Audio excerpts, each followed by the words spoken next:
Hello student, मैं अंकित शर्मा आप सभी के सामने एक बार फिर केमिस्ट्री क्लास लेके आया हूँ। डियर स्टूडेंट, अभी अपना प्रेजेंट टाइम में जो चैप्टर चल रहा है वो चल रहा है सरफेस केमिस्ट्री, यानी आपके केमिस्ट्री के का लेसन नंबर 5 चल रहा है, जो कि हमारे से बोर्ड पैटर्न का बोर्डिंग कितने नंबर का है, 4 नंबर का। तो उसकी अपन तैयारी बड़ी आसानी से कर रहे हैं। तो सबसे पहले मैंने अब तक इस लेसन में आपको क्या क्या पढ़ा दिया है। मैंने अब तक इसमें इसका सामान्य परिचय कि अधिशोषण अपन किसे बोलते हैं इसके बारे में मैंने आपको बताया था। अवशोषक, इसके अलावा मैंने बताया था अधिशोषण में 2 चीजें होती हैं, एक तो होता है अधिशोषक और एक होता है अधिशोषित। तो इन दोनों के बारे में आपको बता चुका हूँ। इसके अलावा अंतरपृष्ठ, सक्रिय केंद्र, शोषण, विशोषण, इन सभी के बारे में आपको बता चुका हूँ। फिर हमने डिस्कस किया था अधिशोषण और अवशोषण में डिफरेंस, यानी क्या क्या अंतर हो सकते हैं, और वो एग्जाम की दृष्टि से आपका इंपॉर्टेंट है, उसको आप 3 स्टार लगा सकते हैं। ठीक है। इसके बाद हमने डिस्कस किया था अधिशोष की मात्रा के आधार पर, यानी अवशोषक है, इस पर क्या जुड़ा होता है डियर स्टूडेंट, अधिशोष से जुड़ा होता है।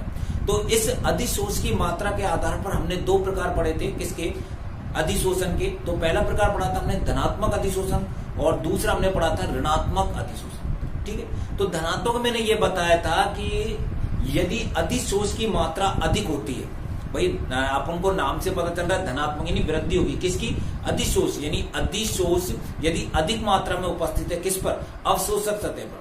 ठीक है। अधिशोषण की अवशोषक सतह पर यदि अधिशोष अधिक मात्रा में है तो उसे उस प्रकार के अधिशोषण को अपन क्या बोलेंगे, धनात्मक, और यदि कम है तो उसे अपन क्या बोलेंगे, ऋणात्मक। इसको मैंने सिंपल एग्जाम से रिलेट किया था। डियर स्टूडेंट, मैं आप सभी के लिए कोशिश करता हूं कि ऐसे एग्जाम्पल लेके आऊं जिससे कि आप आसानी से इन परिभाषाओं को समझ सके और आसानी से याद कर सके। ठीक है। और मैं इन एग्जाम्पल को बड़ी मेहनत करके रिलेट करता हूं, सोचता हूं कि कौन सा एग्जाम्पल अच्छा रहेगा जिससे कि बच्चे इसको आसानी से समझ सकते हैं। तो मैं अपनी तरफ से पूरी कोशिश करता हूं। ठीक है। जनरली ये नहीं कि ये इसी के एग्जाम्पल होते हैं, केवल इन एग्जाम्पल की सहायता मैं इसलिए लेता हूं ताकि आपको ये चीजें मैं बिल्कुल स्पष्ट कर सकूं। जैसे कि मैंने आपको इसमें बताया कि जैसे कि मैंने बोर्ड पे 2 लाइनें लिखी, तो इसका मतलब क्या होगा, जो मैं पेन से लिख रहा हूं, जो इंक है मेरी, वो इस बोर्ड पर क्या है, अधिशोष, उसकी मात्रा क्या हो गई, कम हो गई। और यदि मैं उस इंक की सहायता से पूरे बोर्ड को भर देता हूं तो अधिशोष की मात्रा क्या हो गई, ज्यादा हो गई। इसका मतलब वो कौन सा हो गया, धनात्मक अधिशोषण। कौन सा हो गया, धनात्मक अधिशोषण। तो ये चीजें मैंने आपको पिछले लेक्चर में बता चुका हूं इन सभी के बारे में डियर स्टूडेंट। तो इसलिए मैंने ये एग्जांपल आपके लिए प्रस्तुत किया जिससे कि आप आसानी से इस चीज को रिलेट कर सकें। आई होप अब तक मैंने इस लेसन में जो भी चीज आपको पढ़ाई है वो आपके क्लियर है। फिर भी कोई दिक्कत है आपको तो नीचे कमेंट बॉक्स में जाए और लिखें कि सर हमको ये टॉपिक समझ में नहीं आया। जैसे मैं बोलता जाता हूं वैसे आप पढ़ते जाइए। आई होप हमारा जो टारगेट है 100 में से 100 वो हम पूरा करके छोड़ेंगे। लेकिन उसके लिए आपको मेरा कोऑपरेट करना पड़ेगा, मेरा सपोर्ट करना पड़ेगा, इस चैनल का आपको सपोर्ट करना पड़ेगा। ज्यादा से ज्यादा अपने जितने भी मित्र हैं इस चैनल को ज्यादा से ज्यादा शेयर करें और उनसे बोले कि इस चैनल को सब्सक्राइब करें, लाइक करें, जिससे कि क्या आपको पता है कि अगर ऐसा होगा तो मुझे ये लगेगा कि ज्यादा से ज्यादा बच्चे मुझसे जुड़े हुए हैं और मैं यही चाहूंगा कि उनको अच्छा से अच्छा मटेरियल उपलब्ध करा सकें। अब अपन बात करते हैं अपना अगला टॉपिक। देखिए डियर स्टूडेंट, अपना आज का जो टॉपिक है, हमने जो पिछला प्रकार पढ़ा था अधिशोषण का, वो अधिशोष की मात्रा के आधार पर, और आज अपन पढ़ते हैं आकर्षण बल के आधार पर। आकर्षण बल के आधार पर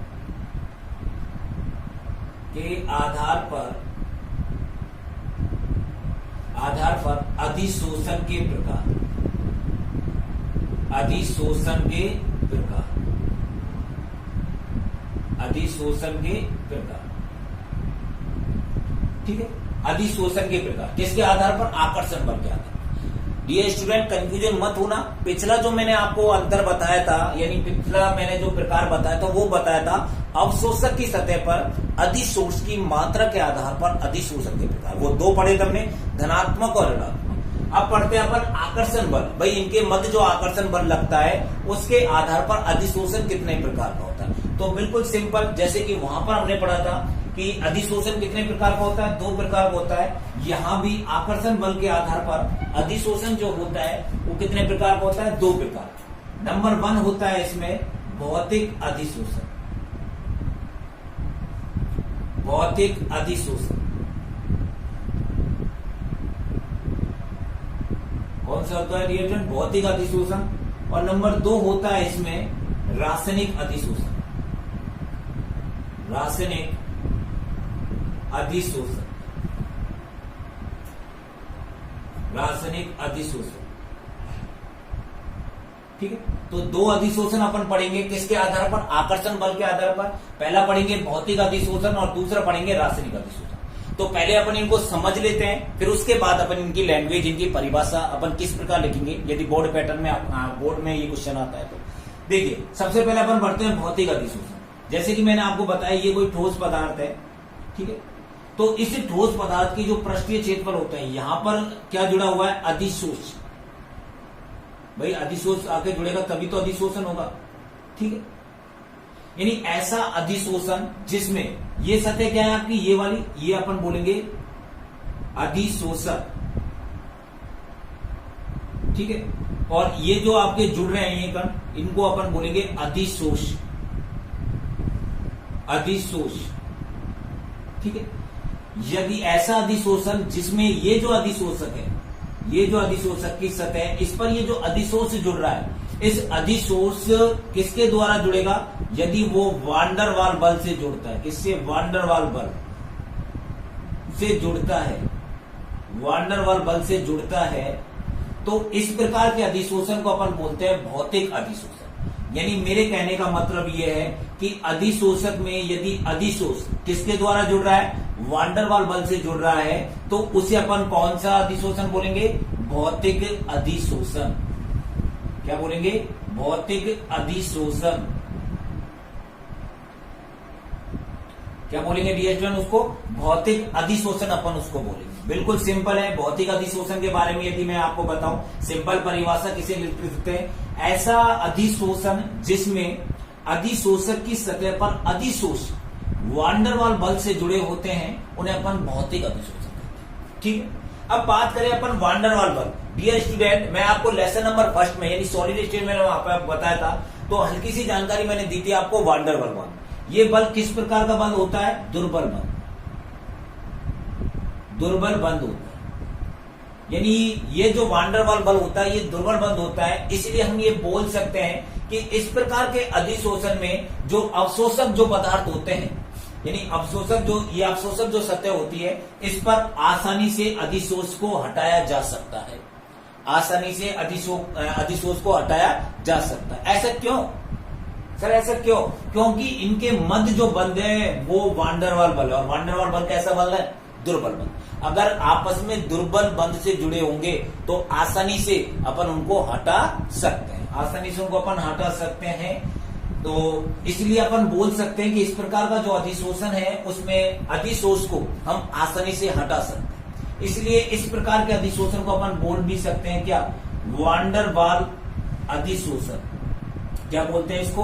वान डर वाल अधिशोषण। क्या बोलेंगे डियर स्टूडेंट्स? अपन वान डर वाल अधिशोषण, ठीक है। बिल्कुल सिंपल है। आई होप आपको ये चीजें समझ में आ रही होगी, ठीक है।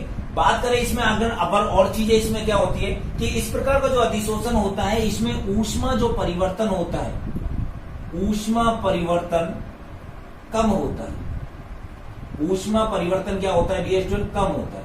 और वो कितना होता है? वो होता है आपका 20 से लेकर 40 किलो जूल प्रति मोल। कितना होता है? ऊष्मा जो परिवर्तन होता है इसमें कम होता है, वो कितना होता है? 20 से 40 किलो जूल प्रति मोल होता है। कितना होता है डियर स्टूडेंट? 20 से 40 किलो जूल प्रति मोल। क्योंकि आपको पता है कि इसमें किस प्रकार का बंध है? दुर्बल बंध है, वान डर वाल, इसलिए हम बोल सकते हैं कि इसमें जो ऊष्मा परिवर्तन है वो भी क्या होगा? कम होगा। अगर बात करें ये जो परिवर्तन होता है ये विशिष्ट नहीं होता है, विशिष्ट नहीं होता है, विशिष्ट नहीं होता है। विशिष्ट का मतलब आप समझते हो, जैसे कि हमारी क्लास होती है, ठीक है। हम जैसे 40 क्लास के 40 बच्चों की क्लास है, तो उसमें आप देखो कुछ बच्चे विशिष्ट होते हैं। विशिष्ट का मतलब इंटेलिजेंट, और कुछ बच्चे ऐसे होते हैं एवरेज, और कुछ होते हैं मीडियम। तो विशिष्ट यानी ये इस प्रकार का जो अधिशोषण है सबके साथ समान लागू होता है। ये नहीं कि किसी विशेष परिस्थिति के लिए विशेष लागू होगा, नहीं, ऐसा कोई बात। यानी बोल सकता हूं ये सभी क्रियाओं में या सभी अवस्थाओं में तीव्र गति से होता है। यानी ये सभी अवस्थाओं में तीव्र गति से होता है, तीव्र गति से होता है सभी अवस्थाओं में, यानी विशिष्ट नहीं होता। अगर बात करें इसके अलावा, इस प्रकार का जो अधिशोषण है वो उत्क्रमणीय होता है। कैसे होता है, उत्क्रमणीय। अर्थात मैं ये बोल सकता हूं उत्क्रमणीय के बारे में, यदि आपको आपने पहले भी पढ़ा होगा छोटी क्लास में, उत्क्रमणीय का मतलब पदार्थ का वह गुण जो अपनी मूल अवस्था में वापस आ जाए। तो इस प्रकार के अधिशोषण में उत्क्रमणीय का गुण भी पाया जाता है। ठीक है, तो ये अपन ने पढ़ा भौतिक अधिशोषण के बारे में। क्या पढ़ा डियर स्टूडेंट, भौतिक अधिशोषण के बारे में अपन ने हमने ये पढ़ा कि इस प्रकार का जो अधिशोषण होता है उसमें अधिशोषक और अधिशोष के मध्य वान डेर वाल बल उपस्थित होते हैं। और ये जो वान डेर वाल बल होते हैं ये कैसे होते हैं, दुर्बल बंध होते हैं। इसलिए इस प्रकार के अधिशोषण में अपन क्या कर सकते हैं कि ये जो अधिशोष है इसको आसानी से अपन इसको हटा सकते हैं। ठीक है, अगर अपन बात करें इसके कारण इसे अपन क्या बोलते हैं, वान डेर वाल अधिशोषण बल। इस प्रकार के अधिशोषण में जो ऊष्मा परिवर्तन जो होता है वो क्या होता है डियर स्टूडेंट, कम होता है। क्या होता है, कम होता है।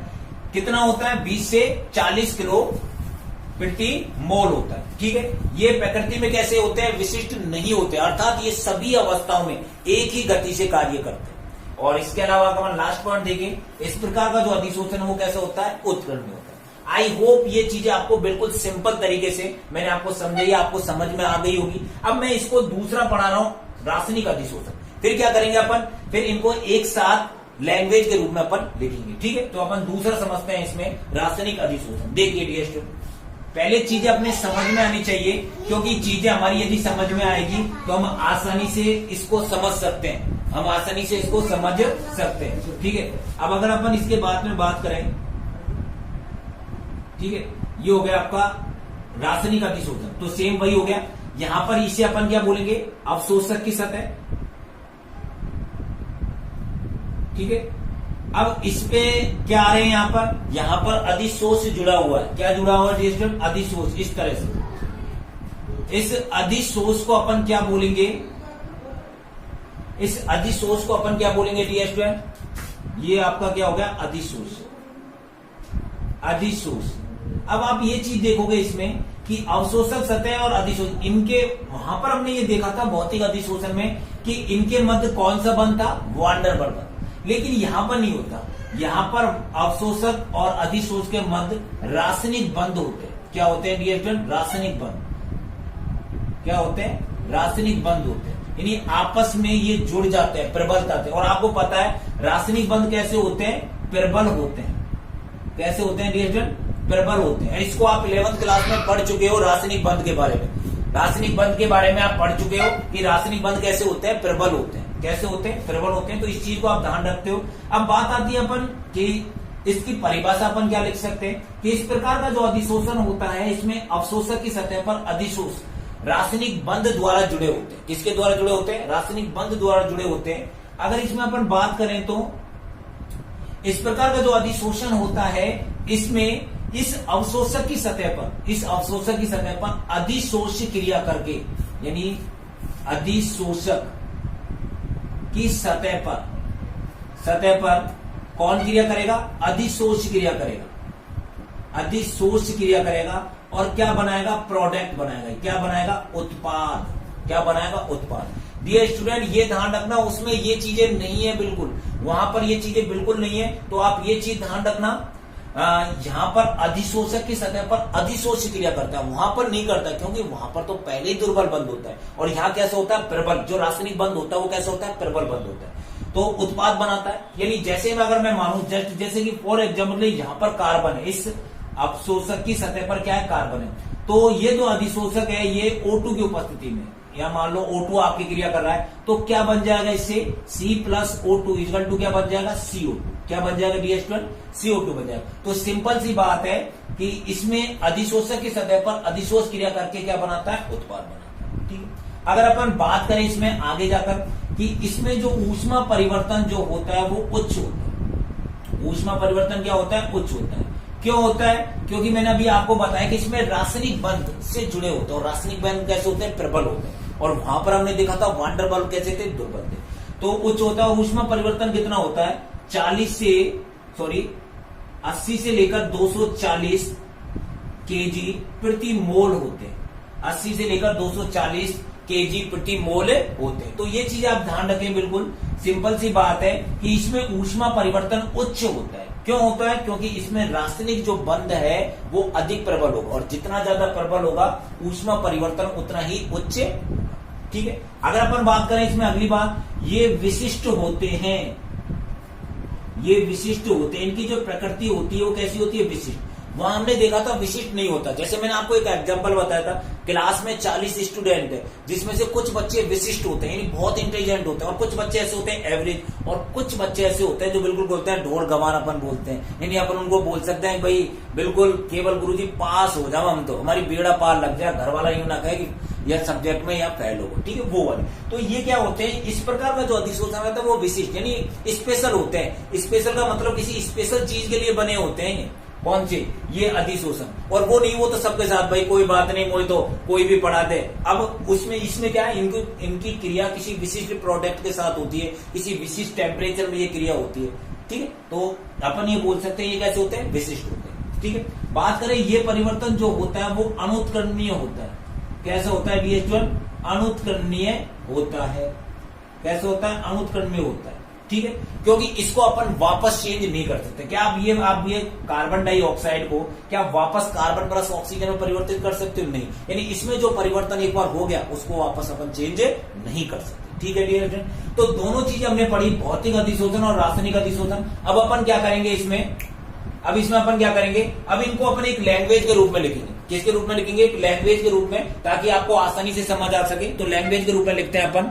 तो आई होप आपको ये चीजें समझ में आ गई होगी। अब इसकी अपन परिभाषा लिखते हैं। तो डियर स्टूडेंट, जो बात अभी मैंने आपको बताई थी उसको मैंने एक लैंग्वेज के रूप में लिख दिया है। अब आप आसानी से या तो वीडियो को पॉज कर सकते हो, या आप डायरेक्ट वीडियो से आप वीडियो को पॉज करके आप आसानी से इन चीजों को देख सकते हो। ठीक है, तो जैसे कि मैंने आपको बताया था, आकर्षण बल के आधार पर दो प्रकार का अधिशोषण होते हैं, एक भौतिक अधिशोषण और एक रासायनिक अधिशोषण। क्या क्या चीजें होती है जैसे कि मैंने आपको समझाई थी वो सब चीजें हैं। तो इन चीजों को आप आसानी से एक लैंग्वेज के रूप में सिंपल तरीके से लैंग्वेज में लिखाइए, ताकि आपको आसानी से समझ में आ सके। और एग्जाम की दृष्टि से ये इंपोर्टेंट टॉपिक है डियर स्टूडेंट। मैंने आपको बोला था इसको 3 स्टार लगा लीजिए। इसको भौतिक अधिशोषण और रासायनिक अधिशोषण, या तो इसकी डेफिनेशन पूछता है वो, या एग्जाम में आपको इसमें अंतर पूछता है कि भौतिक अधिशोषण और रासायनिक अधिशोषण में क्या डिफरेंस है। तो ये चीजें आप जल्दी से जल्दी नोट कीजिए फटाफट, ताकि अपन फिर इसमें देखें अंतर कि भौतिक अधिशोषण और रासायनिक अधिशोषण में अंतर क्या क्या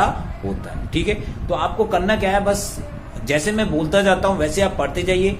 आई होप आपके अच्छे से अच्छे केमिस्ट्री में नंबर आएंगे, और जो मैंने आपको टारगेट बोला है उस टारगेट तक हम जरूर पहुंचेंगे।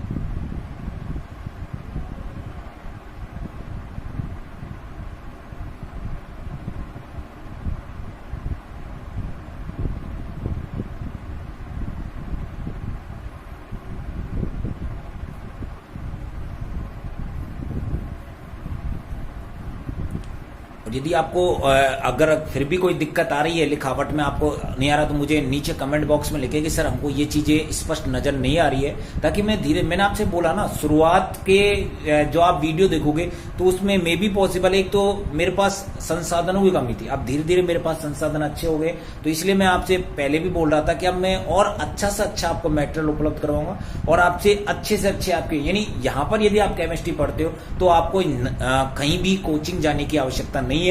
मैं आपका पूरा कोर्स कराऊंगा, और विथ एग्जाम्पल और क्वेश्चन सहित, आपको क्वेश्चन आंसर सहित और मोस्ट इंपोर्टेंट क्वेश्चन, ये सब चीजें मैं आपको इसी चैनल पे उपलब्ध कराऊंगा। बस आप इस चैनल से जुड़े रहिए और ज्यादा से ज्यादा स्टूडेंटों को जोड़िए, बस आपसे यही कहना है मेरा।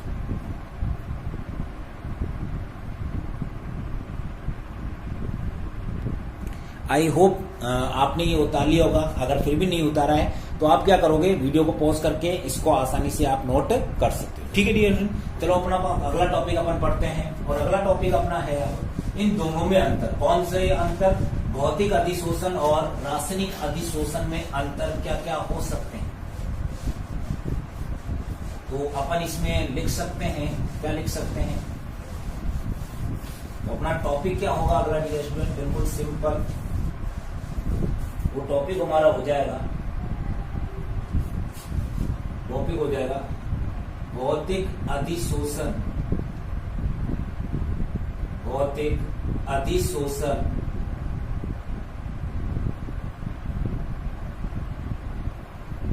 एवं रासायनिक अधिशोषण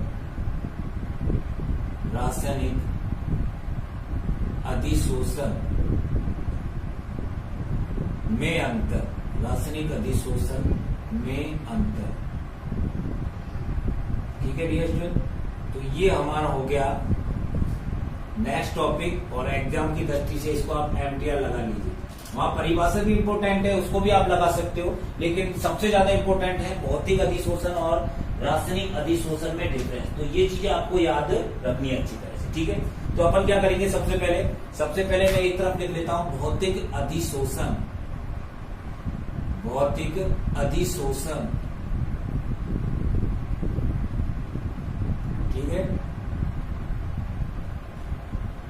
इसके बाद क्या करें, दूसरी तरफ अपन लिख लेते हैं रासायनिक अधिशोषण, रासायनिक अधिशोषण, रासायनिक अधिशोषण। ठीक है, तो ये आपको मैंने आपको एक बात मैंने ये कुछ पहले वीडियो में बताई थी, किसमें, जब मैंने लेसन नंबर फर्स्ट स्टार्ट किया था, तब मैंने आपको बताया था कि जब भी अपन अंतर करते हैं तो मोस्टली आपको जो अंतर करना है वो इसी तरह से करना है, ताकि इससे क्या होता है प्रत्येक चीज आपकी क्लियर हो जाए। ठीक है डियर स्टूडेंट, तो अंतर हमको इसी तरह से करना है। एक तरफ हम लिखेंगे भौतिक अधिशोषण और एक तरफ हम लिख लेंगे रासायनिक अधिशोषण। ठीक है, आई होप आप सभी को ये चीजें आसानी से समझ में आ रही है, और नहीं आ रही है तो मुझे बता देना। ठीक है, बताते रहना मुझे धीरे धीरे। अब अपन बात करें इसमें पहला पॉइंट क्या होगा। तो डियर स्टूडेंट, जब भी आप किसी चीज का अंतर करते हो तो सिंपल सी बात है, जो इसकी परिभाषा है उस परिभाषा को आपको पहले पॉइंट में लिखना होता है। बिल्कुल सिंपल है। तो भौतिक अधिशोषण में हमने क्या पढ़ा था कि अवशोषक और अधिशोष के मध्य किस प्रकार का बल होता है, वान डेर वाल बल होता है। तो मैं बोल सकता हूं कि इस अधिशोषण में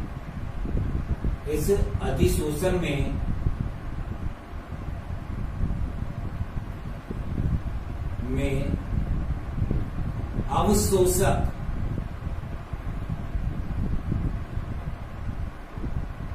ठीक है, इस अधिशोषण में अधिशोषक की सतह से अधिशोष, क्या डियर स्टूडेंट, अधिशोष वान डेर वाल बल से जुड़े होते हैं। या आप ये लिख सकते हो वान डेर वाल, यहां पे एक लाइन लिख सकते हो, दुर्बल वान डेर वाल बल से जुड़े होते हैं, दुर्बल वान डेर वाल बल से जुड़े होते हैं। ठीक है, तो ये सिंपल से जो हमने परिभाषा में पढ़ा था वो अपन ने अंतर लिख लिया कि इस अधिशोषण में अधिशोषक की सतह पर अधिशोष दुर्बल वान डेर वाल बल से जुड़े होते हैं, ये अपन ने अंतर पढ़ा था। और इस अधिशोषण में क्या होता है कि इस अधिशोषण में अधिशोषक की सतह पर अधिशोषक की सतह पर अधिशोष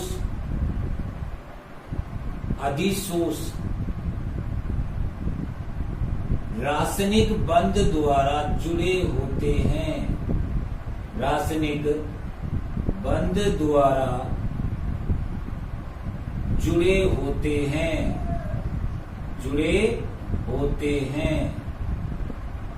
ठीक है डियर स्टूडेंट, आई होप आपको ये चीजें समझ में आ रही है। जैसे मैंने आपको पहले ही बताया कि इस अधिशोषण में अवशोषक की सतह पर अधिशोष किसके द्वारा जुड़े होते हैं, रासायनिक बंध के द्वारा, और इसमें किसके द्वारा जुड़े होते हैं, दुर्बल वान डेर वाल।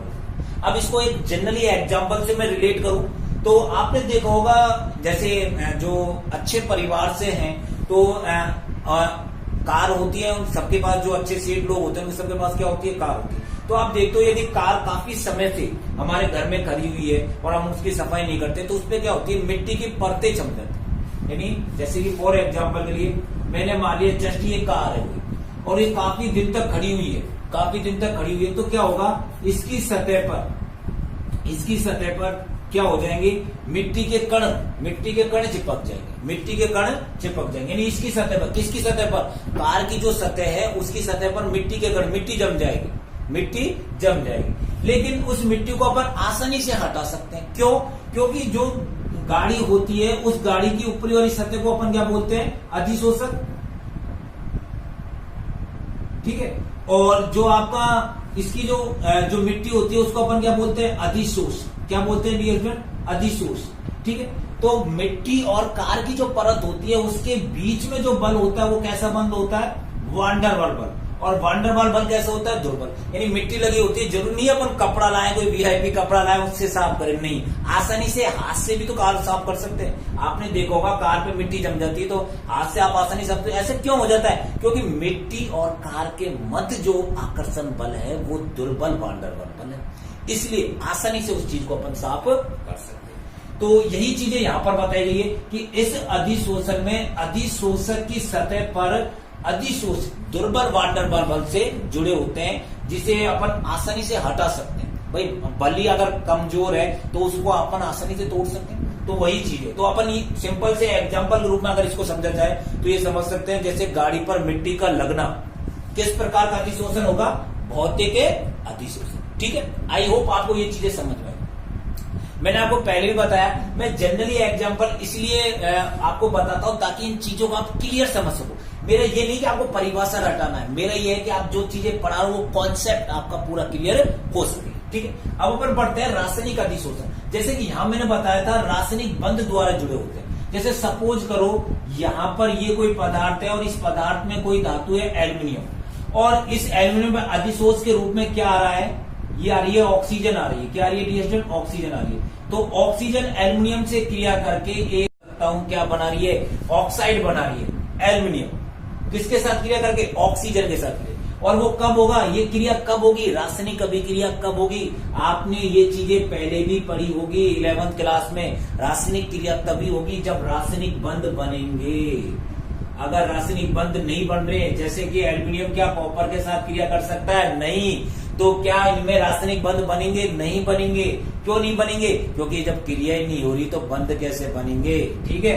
तो आप आसानी से इस चीज को रिलेट कर सकते हो। जैसे एल्यूमिनियम ऑक्सीजन के साथ क्रिया करेगी तो क्या बन जाएगा डियर स्टूडेंट, Al2O3 यानी ऑक्साइड। और आपको याद होगा जब मैंने इसकी परिभाषा लिखाई तो मैंने आपको बताया था कि अवशोषक की सतह से अधिशोषित क्रिया करके किसमें, रासायनिक अधिशोषण में क्रिया करके क्या बनाता है, उत्पाद बनाता है। तो ये उत्पाद बन गया इसमें क्या, एल्यूमिनियम ऑक्साइड, ठीक है। अब दोनों चीजें, इस शब्द का मतलब आप समझोगे, ये आपको उतारने नहीं है, केवल इस चीज लाइन को मैंने समझाने के लिए चीजें बताई थी, ठीक है। आई होप आपको ये पहला पॉइंट समझ लोगे। अब अपन पढ़ते हैं इसमें सेकंड पॉइंट क्या होगा इसका, देखिएगा।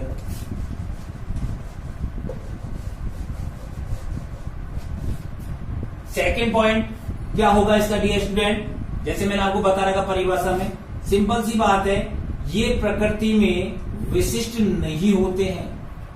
ये प्रकृति में विशिष्ट नहीं होते हैं, विशिष्ट नहीं होते हैं, नहीं होते हैं, नहीं होते हैं, ठीक है। और ये प्रकृति में विशिष्ट होते हैं, ये प्रकृति में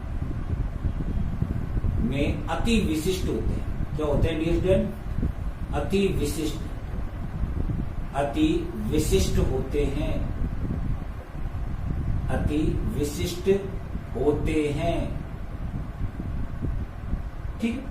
ये चीज मैंने आपको वहां भी बताई, ये प्रकृति में विशिष्ट नहीं होते हैं, ठीक है। अगर इस चीज को अपन समझे, विशिष्ट का मतलब क्या होगा, जैसे मैंने आपको बताया था 40 क्लासों की, 40 स्टूडेंट की क्लास है जिसमें कुछ बच्चे विशिष्ट होते हैं, इंटेलिजेंट होते हैं। वो प्रवृत्ति इस प्रकार के अधिशोषण में नहीं होती, वो इसमें होती है, ठीक है। अब इसको एक जनरली का एग्जांपल बताऊं। देखो आप में से बहुत से स्टूडेंट ऐसे हैं जिनको देखो गोभी के परांठे अच्छे लगते हैं, ठीक है, किसी को आलू के परांठे अच्छे लगते हैं, ठीक है, किसी को गाजर के परांठे अच्छे लगते हैं, किसी को मैं कहता है कि रायता के साथ मुझे रोटी सब्जी अच्छी लगती है। यानी वो अच्छे कहने का मतलब सबकी पसंद अलग अलग होती है।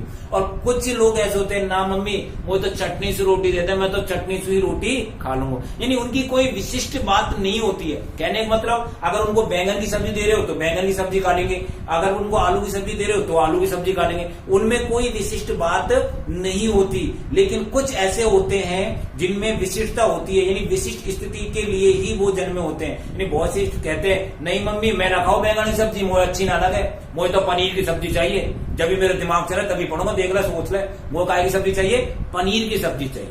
किसकी चाहिए? पनीर की। यानी कहने का मतलब क्या होता है कि वो कुछ बालक ऐसे होते हैं विशिष्ट होते हैं। तो यही चीजें यहाँ पर होती है।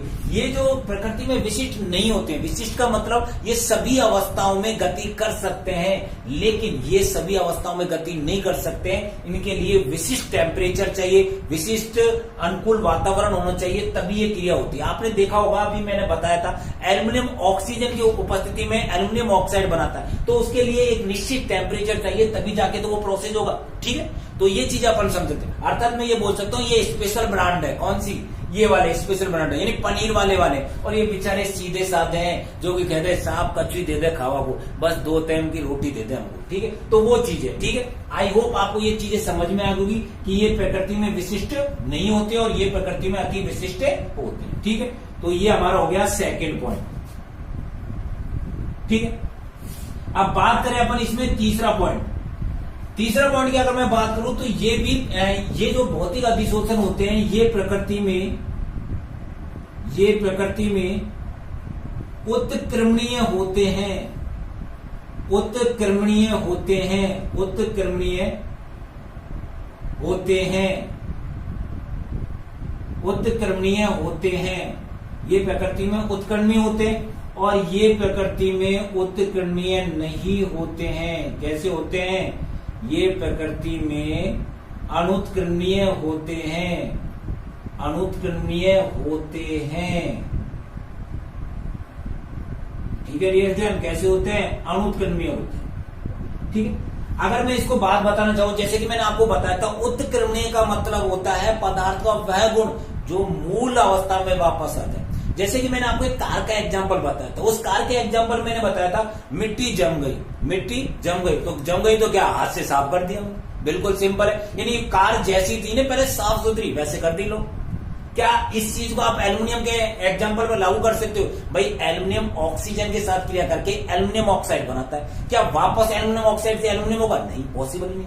यानी ये यानी ये अपनी पूर्ण अवस्था में नहीं आ सकता। इस प्रकार का जो अधिशोषण होता है, इसमें जो प्रोडक्ट बनता है, लेकिन ये आ सकता है।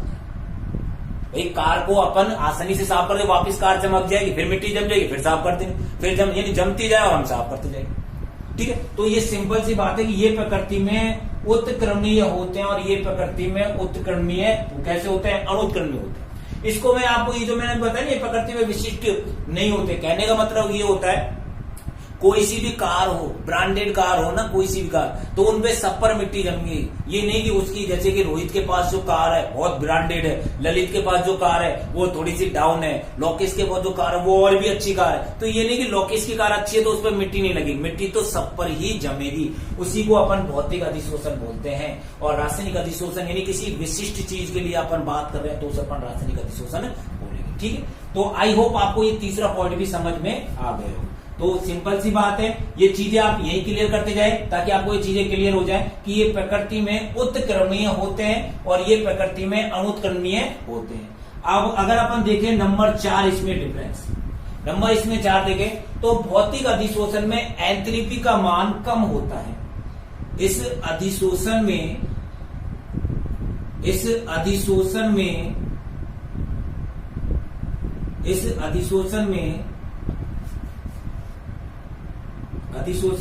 एंथैल्पी का मान कम होता है।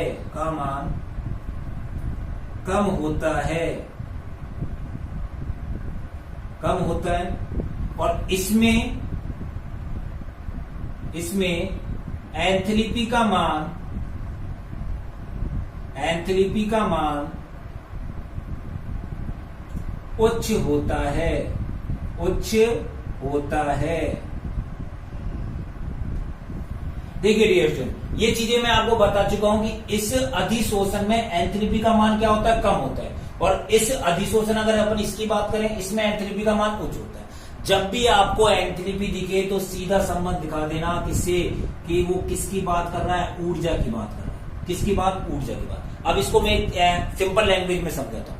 आप हमेशा ये ध्यान रखना, जितना ज्यादा आकर्षण बल होगा, जितना ज्यादा आकर्षण बल होगा उतना ही ज्यादा उसको तोड़ने की ऊर्जा की आवश्यकता होगी। हम बात करते हैं भौतिक अधिशोषण की, तो भौतिक अधिशोषण में किस प्रकार का बंध पाया जाता है, दुर्बल वांडर वाल बल। और दुर्बल वांडर वाल बल के कारण यहाँ जो ऊर्जा होगी तोड़ने के लिए बहुत कम आवश्यकता होगी, कम होगी, तो स्वाभाविक है इसकी एंथैल्पी या ऊर्जा परिवर्तन, ऊष्मा परिवर्तन का मान क्या होगा, कम होगा। और ये मान कितना होता है मैं आपको बता चुका हूं, जब मैंने इसकी पढ़े 20 से 40 किलो जूल प्रति मोल होगा। और इसमें मैंने बताया था ये प्रबल रासायनिक बंध के कारण जुड़े होते हैं, और जुड़े होने के कारण इनको तोड़ने के लिए अधिक ऊर्जा की आवश्यकता है, इसलिए इस एंथैल्पी का मान क्या होता है, उच्च होता है। और वो कितना बताया था मैं आपको डियर फ्रेंड, 80 से 240 किलो जूल प्रति, ठीक है। तो ये 4 मैंने अंतर बताए, जल्दी से इसको आप नोट कर लीजिए, फिर अपन और अंतर पढ़ेंगे। वैसे आपको 4 ही अंतर याद करने हैं एग्जाम की दृष्टि से, लेकिन इनमें कुछ और अंतर है, उनको और मैं बता देता हूं, फिर आपको जो उचित लगे वो 4 याद कर लेना, ठीक है। जल्दी से नोट कर लीजिए फटाफट यहां तक।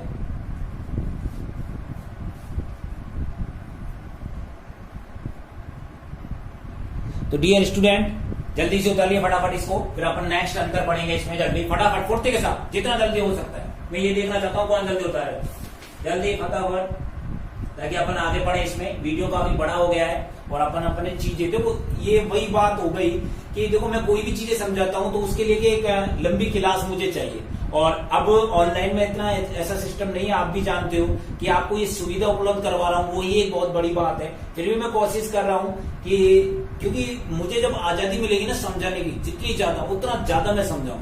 अब क्या इतना अगर मैं ज्यादा समझाता हूं तो वीडियो क्या बहुत बड़ा हो जाता है, वरना प्रत्येक चीज आपको उंगलियों में रटा दूंगा, ये मैं आपसे प्रॉमिस करता हूं।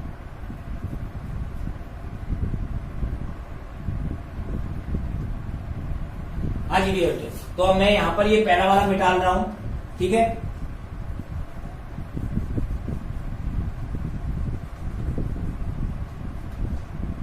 देखिए इसमें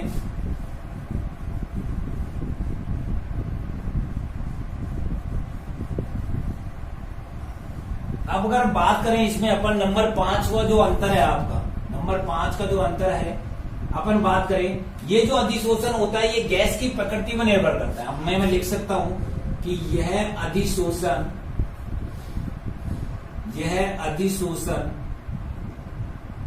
गैस की प्रकृति पर निर्भर करता है, गैस की प्रकृति पर निर्भर करता है, गैस की प्रकृति पर निर्भर करता है, गैस की प्रकृति पर निर्भर करता है, ठीक है। अतः आसानी से द्रवित होकर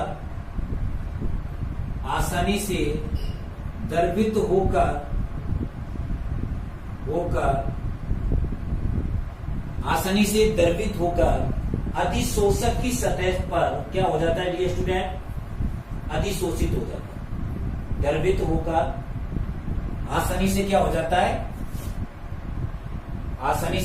है, अधिशोषित हो जाता है। जैसे कि मैंने बताया कि यह अधिशोषण गैस की प्रकृति पर निर्भर करता है, और यह गैस जो आप लिख सकते हैं, यह गैस आसानी से द्रवित होकर, यानी गैस किस में बदल रही है, लिक्विड में, द्रवित होकर अधिशोषित होती है, अधिशोषित होती है, ठीक है। अगर अपन बात करें इसमें, तो यह अधिशोषण भी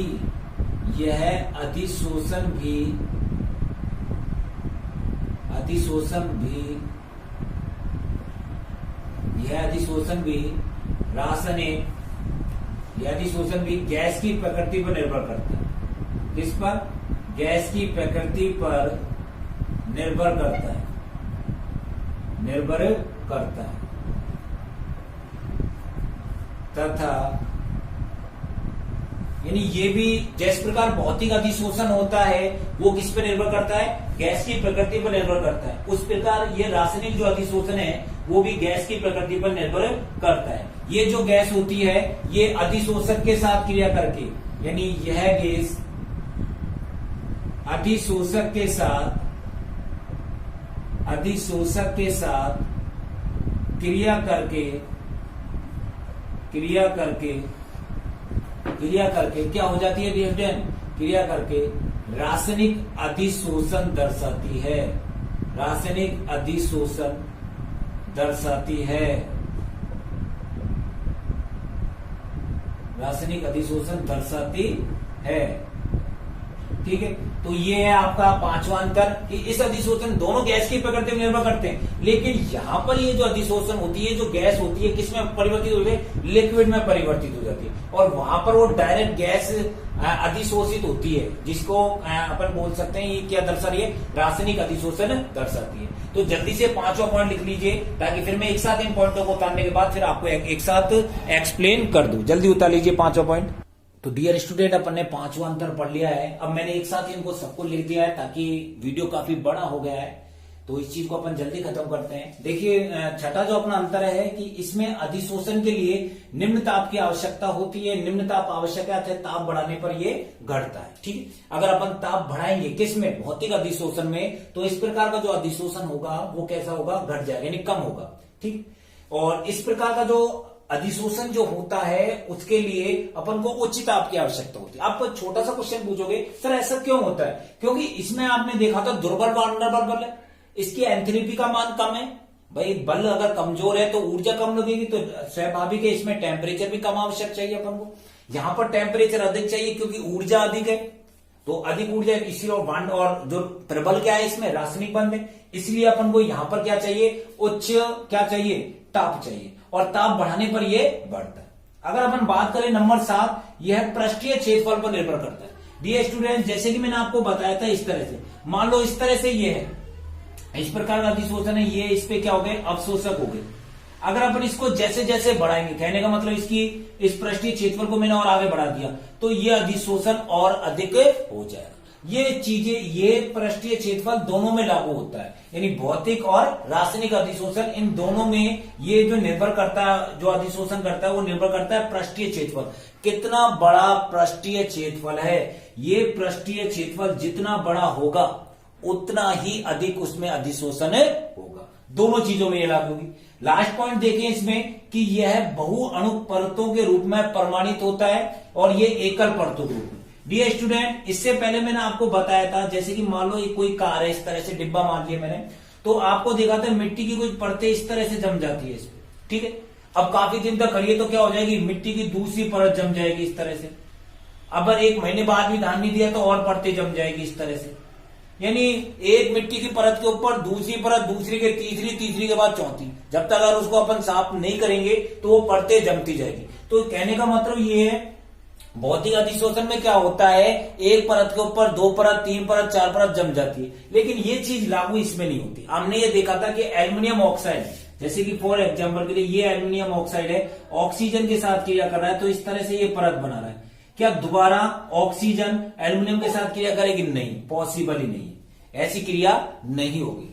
ठीक है डियर स्टूडेंट, तो एग्जाम की दृष्टि से ये टॉपिक आपको इंपॉर्टेंट है, इसको आपको एमपीआर लगा लेना। ठीक है डियर स्टूडेंट, अब इसमें एक छोटा सा टॉपिक बचा है, वो बचा है भौतिक जो आपके अधिशोषण है, भौतिक अधिशोषण, ये अधिशोषण जो है इनके अनुप्रयोग क्या क्या है उसको पढ़ेंगे अपन अगले लेक्चर में, क्योंकि ये वीडियो काफी बड़ा हो चुका है, आपको समझने मैंने कोशिश की है। मैं आपसे यही बोल रहा था कि मैं कोई चीजें समझाता हूं तो वीडियो काफी लंबा हो जाता है, इसलिए मुझे चीजें शॉर्ट में करनी होती है, अन्यथा मैं चीजें और डिटेल में आपको बता सकता हूं। ठीक है डियर स्टूडेंट, तो अपन फिर नई क्लास में मिलेंगे और नए लेक्चर के साथ। आप सभी से यही कहना चाहता हूं कि आप ज्यादा से ज्यादा मेरे वीडियो को देखें, ज्यादा से ज्यादा उनको लाइक करें, सब्सक्राइब करें, जितने भी आपके फ्रेंड है, ठीक है, जितने भी आपके फ्रेंड हैं उन सभी को इस चैनल के बारे में बताएं और ज्यादा से ज्यादा इस पे सब्सक्राइब करें, लाइक करें, ताकि मुझे भी ये लगेगा कि स्टूडेंट, मेरे जितने भी प्यारे स्टूडेंट हैं वो मेरा सपोर्ट कर रहे हैं। और मैं भी आपसे वादा करता हूं मैं आपको अच्छा से अच्छा मटेरियल उपलब्ध कराऊंगा इस चैनल पर। आपको कहीं भी जाने की आवश्यकता नहीं है केमिस्ट्री क्लास के लिए। आपको यही केमिस्ट्री, एग्रीकल्चर और बायो, इन तीनों सब्जेक्ट की जो क्लास है वो इसी चैनल पे आपको उपलब्ध कराऊंगा। ओके डियर स्टूडेंट, फिर मिलेंगे नई क्लास में नए लेक्चर। Okay bye.